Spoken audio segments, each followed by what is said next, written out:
समस्त NIS DElEd degree धारकों का स्वागत है आपके अपने YouTube channel MKS teaching point में। साथियों, बात करेंगे वेस्ट बंगाल प्राथमिक शिक्षक भर्ती के परिप्रेक्ष्य में। साथियों, यहाँ पर आप सभी के सामने एक कोर्ट का आदेश दिख रहा है। 30/11/2023 को कलकत्ता हाई कोर्ट के माध्यम से स्पष्ट रूप से निकलकर सामने आया। इसमें साथियों बात करें, जो केस आपका है WPA 16/118 ऑफ 2023। बात करें साथियों, ये स्पष्ट रूप से जो याचिका है इसमें क्या कुछ चीज़ों की मांग की गई है आप सभी को अवगत कराएंगे। जो साथियों स्पष्ट रूप से यहाँ पर आप देख सकते हैं, सारा कुछ स्पष्ट किया गया है। यहाँ लिखा गया है कि जो आपके लर्नेड सीनियर काउंसिल जो आपके हैं मिस्टर विकास रंजन भट्टाचार्य जी को सुनने के बाद या उनके जो है आर्गुमेंट को सुनने के बाद क्या कहा गया कि देख सकते हैं, लिखा गया है कि विद्वान वरिष्ठ वकील श्री विकास रंजन भट्टाचार्य ने मेराधान हाल ही में माननीय सर्वोच्च न्यायालय द्वारा 2022 के SLP जो है जयवीर सिंह व अन्य बनाम उत्तराखंड राज्य और तय किए गए एक मामले की ओर आकर्षित किया, जिस पर पश्चिम बंगाल शिक्षा बोर्ड नामक प्राधिकरण द्वारा विचार किया जाना आवश्यक है। इसलिए मैं पश्चिम बंगाल प्राथमिक शिक्षा बोर्ड को 28 नवंबर 2023 के दिए गए फैसले पर ध्यान देने और सुनवाई की अगली तारीख पर लिखित नोट के साथ वापस आने का निर्देश देता हूं। प्रस्तुतिकरण के उक्त लिखित नोट की प्रति उपस्थित पक्षों को ही पहले दी जानी है। लिखित नोट पर बोर्ड के किसी एक जिम्मेदार अधिकारी के हस्ताक्षर होने चाहिए और सर्वोच्च शैक्षणिक प्राधिकारी होने के नाते NCT को यह निर्देश दिया जाता है कि वह किसी भी जिम्मेदार अधिकारी द्वारा हस्ताक्षरित एक लिखित नोट दाखिल करें, जिसे उपस्थित पक्षों को पहले ही प्रस्तुत किया जाना है। तो साथियों, ये आदेश आप सभी देख रहे हैं, ये है आपका स्पष्ट रूप से बात करें प्राथमिक शिक्षक भर्ती को लेकर के, जिसमें NIS DLED को सम्मिलित किया जाए या न किया जाए उस परिप्रेक्ष्य में जो है ये मांगा गया है। साथियों, आपकी जानकारी के लिए बता दें कि पश्चिम बंगाल में एक भर्ती प्रक्रिया गतिमान है। अब साथियों, जब आदेश आया है तो यही प्रयास किया जा रहा है कि NIS DLED को उसमें सम्मिलित ना किया जाए। तो साथियों,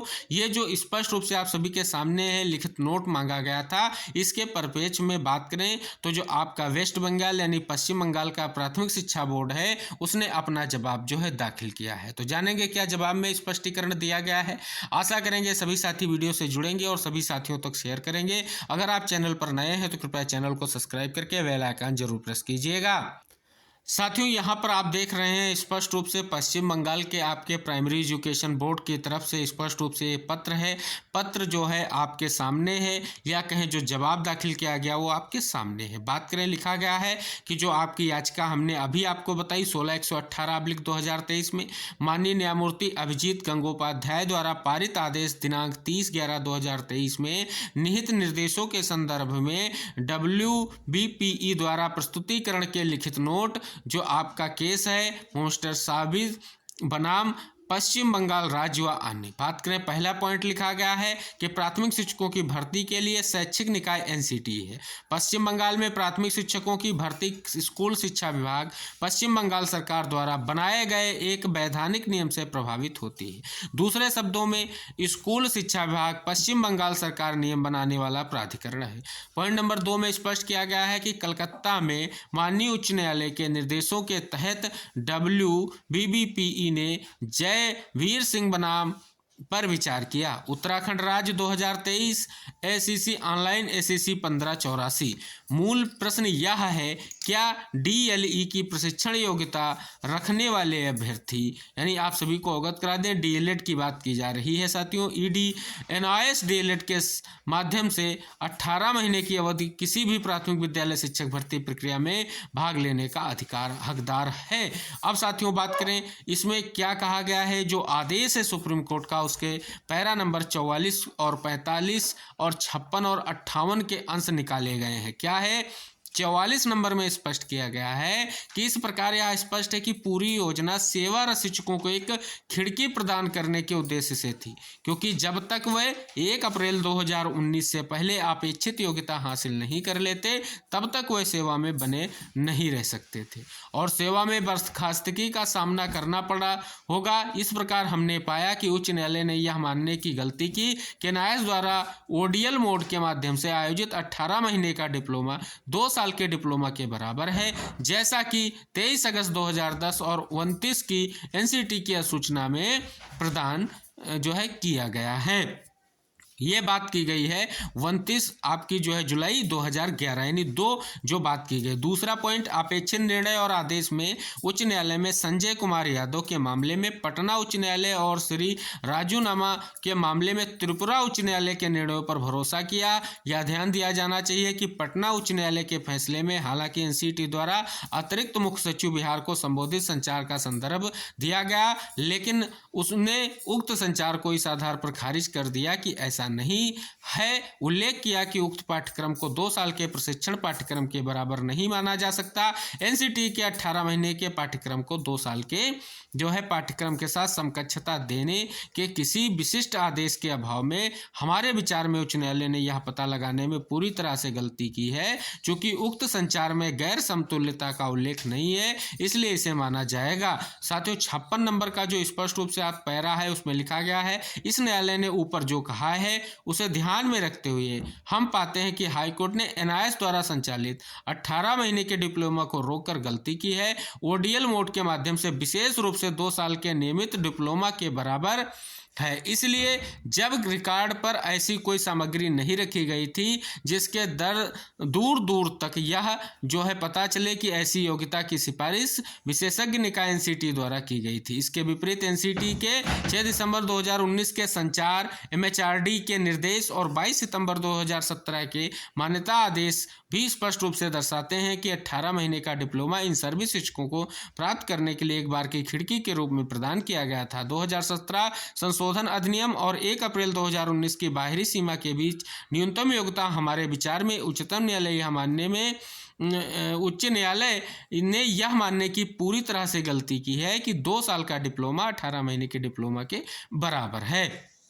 बात करें 57 नंबर पॉइंट में लिखा गया, या हमें राम शरण मौर्य के मामले में इस न्यायालय के फैसले पर एनसीटी के विद्वान वकील द्वारा रखी गई निर्भरता पर छोड़ देता है। इससे कोई संदेह नहीं। एक विशेषज्ञ निकाय के रूप में एनसीटी को न्यूनतम योग्यता निर्धारित करने का अधिकार है। मौजूदा मामले में एनसीटी ने 23 अगस्त 2010 और 29 जुलाई 2011 की सूचना के जरिए ऐसा किया है, जैसा कि यह पहले ही चर्चा की जा चुकी है। मान्यता आदेश दिनांक 22 सितंबर 2017 केवल एक पहले ही चर्चा की जा चुकी है। मान्यता आदेश 22 सितंबर 2017 केवल एक सेवारत शिक्षकों को 1 अप्रैल 2019 से पहले अपना पाठ्यक्रम पूरा करने के लिए एक विंडो प्रदान करता है। इस प्रकार यह उक्त निर्णय वर्तमान मामले पर लागू नहीं होता है। बात करें 58 नंबर पॉइंट में क्या लिखा गया है, परिणाम में हम निम्नलिखित आदेश पारित करते हैं। अपीलें स्वीकार की जाती हैं। उत्तराखंड उच्च न्यायालय नैनीताल द्वारा पारित अपेक्षित निर्णय और आदेश दिनांक 14 सितंबर 2022 को रद्द किया गया और रद्द कर दिया गया है और मूल रिट याचिकाओं द्वारा दायर रिट याचिकाएं खारिज की जाती हैं। बात करें साथियों, यहाँ पर स्पष्ट किया गया है कि ऊपर दिए गए पैराग्राफ में जो भी शामिल उसके आधार पर डीएलएड की प्रशिक्षण योग्यता रखने वाला कोई भी उम्मीदवार जो है एनआईएस ओडीएल मोड के माध्यम से 18 महीने की अवधि प्राथमिक शिक्षक पद के लिए आवेदन करने का हकदार नहीं है। तो साथियों, इस पूरा लेटर जो है स्पष्ट रूप से या कहें बात करें लिखित जो नोट दिया गया है उसमें अंततः यही निष्कर्ष निकल रहा है कि 18 महीने का कोर्स मान करके प्राथमिक शिक्षक भर्ती में आवेदन का हकदार नहीं माना जा रहा है। तो साथियों, एक बड़ा झटका हमारे उन तमाम जो है एनआईएस डीएलएड प्रशिक्षण प्राप्त अभ्यर्थियों को लगने वाला है जो स्पष्ट रूप से मांग कर रहे थे। हालांकि साथियों, हमने आपको अवगत कराया था पिछले ही वीडियो में, क्योंकि साथियों ये फैसला सभी को पता है। जो चीज़ें थी अगर हम आपको बार बार अवगत कराते हैं, सुप्रीम कोर्ट के आदेश को जब भी हाई कोर्ट में डिफाइन किया जाएगा, जब भी उस पर जवाब मांगा जाएगा तो उसको स्वीकार किया जाएगा और उसी के अधीन सारे फैसले होंगे। तो साथियों, यहाँ पर स्पष्ट हो गया है कि प्राथमिक शिक्षा बोर्ड ने स्पष्ट रूप से ये जो जवाब दिया है, स्पष्ट हो रहा है कि वैधता पर कहीं ना कहीं स्थिति स्पष्ट हो गई है।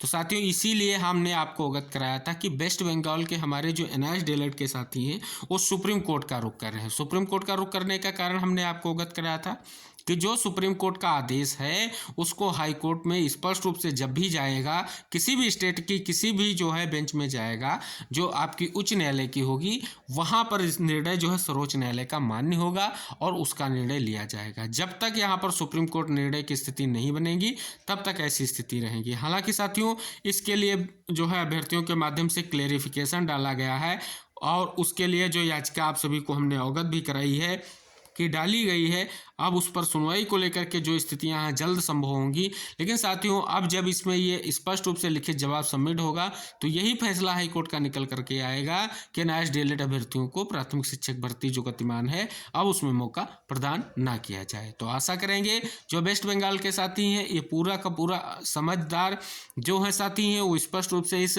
लेटर को समझते हुए आगे की तैयारी करेंगे, क्योंकि आपको अपने आप को प्राथमिक शिक्षक भर्ती में लाने के लिए अब सुप्रीम कोर्ट की ही राह तैयार करनी पड़ेगी। तो आशा है उन तमाम हमारे साथियों को वीडियो शेयर करें जो स्पष्ट रूप से वेस्ट बंगाल प्राथमिक शिक्षक भर्ती में सम्मिलित होना चाहते हैं, और जो साथी सुप्रीम कोर्ट की ओर बढ़े हैं कृपया उनके प्रयास को और आगे बढ़ाएं और उनके प्रयास को सार्थक रूप दें, जिससे आपकी फिर से जो है प्राथमिक शिक्षक भर्ती को लेकर के जो स्थितियां हैं स्पष्ट हो सके। क्योंकि साथियों बात करें ये भर्ती विज्ञापन 28/11 से पहले का है, क्लेरिफिकेशन इसीलिए अभ्यर्थियों के माध्यम से डाला जा रहा है कि जब भर्ती प्रक्रिया पहले से गतिमान थी तो उसमें जो है स्पष्ट रूप से जो है मौका दिया जाना चाहिए। तो साथियों यही बस पॉइंट्स है, इसको ही क्लियर करना है। अगर क्लियर हो जाता है कि हाँ ये जो भर्ती प्रक्रिया आदेश आने के पहले से गतिमान है उन पर यह फैसला स्पष्ट रूप से लागू नहीं होगा। अगर सुप्रीम कोर्ट की तरफ से ऐसी स्थिति हो जाती है तो एनआईएएस डीएलएड के जितने हमारे साथी हैं उनको एक बार मौका प्राथमिक शिक्षक भर्ती में मिल सकता है। और साथियों नई जो बहाली आ रही हैं अवगत करा दें, असम में भी शिक्षा बोर्ड के माध्यम से स्पष्ट किया गया है, सुप्रीम कोर्ट के आदेश को लागू कर दिया गया है। तो आप अपनी भर्ती को सेव करने के लिए जो आपके लिए जो केस किया गया है उस पर पैरवी कीजिए, जल्द से जल्द सुनवाई कीजिए, जिससे उचित निर्णय जो है आ सके। तो आशा है सभी साथी इस वीडियो से जुड़ेंगे, और जो साथी चैनल पर पहली बार विजिट करेंगे तो कृपया चैनल को सब्सक्राइब करेंगे, क्योंकि एनआईएएस डीएलएड की जो भी महत्वपूर्ण अपडेट हैं आपको हमारे चैनल के माध्यम से मिलती रहेंगी। मिलते हैं नेक्स्ट वीडियो में, तब तक के लिए टेक केयर, बाय बाय, जय हिंद साथियों।